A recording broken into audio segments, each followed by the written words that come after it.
The underground economy, a clandestine and unregulated sector operating beyond the reach of state control, emerged as a pervasive force in communist Eastern Europe, shaped by the unique conditions of scarcity, state repression, and economic mismanagement.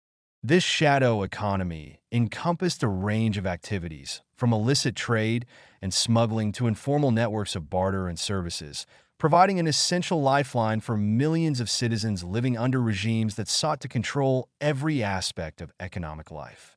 In the context of communist Eastern Europe, the underground economy arose as a direct response to the chronic shortages of goods and services, the inefficiency of state-run enterprises, and the rigid restrictions imposed by centralized planning. The official economy, characterized by its emphasis on heavy industry and central planning, often failed to meet the basic needs of the population, leading to widespread deprivation. As a result, people turned to informal and often illegal means to obtain goods that were either unavailable or rationed, such as food, clothing, and consumer products. This parallel economy became not just a means of survival, but a counterbalance to the inadequacies of the official system.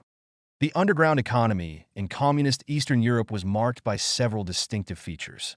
It operated on principles fundamentally opposed to those of the official economy, prioritizing flexibility, personal connections, and mutual trust.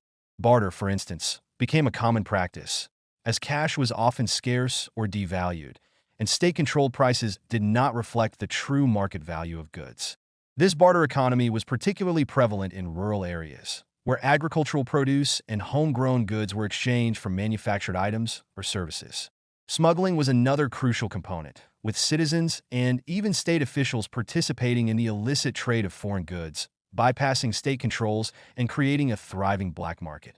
The underground economy also relied heavily on networks of personal relationships, where trust and reciprocity were crucial for successful transactions in the absence of legal enforcement mechanisms. The emergence of such an extensive underground economy had profound implications for communist regimes. On one hand, it undermined state authority and the legitimacy of the planned economy by exposing its inefficiencies and failures.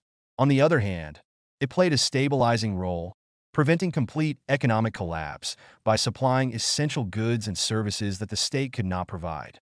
However, it also perpetuated inequalities, as access to the underground economy was often determined by one's social connections and ability to navigate its informal networks.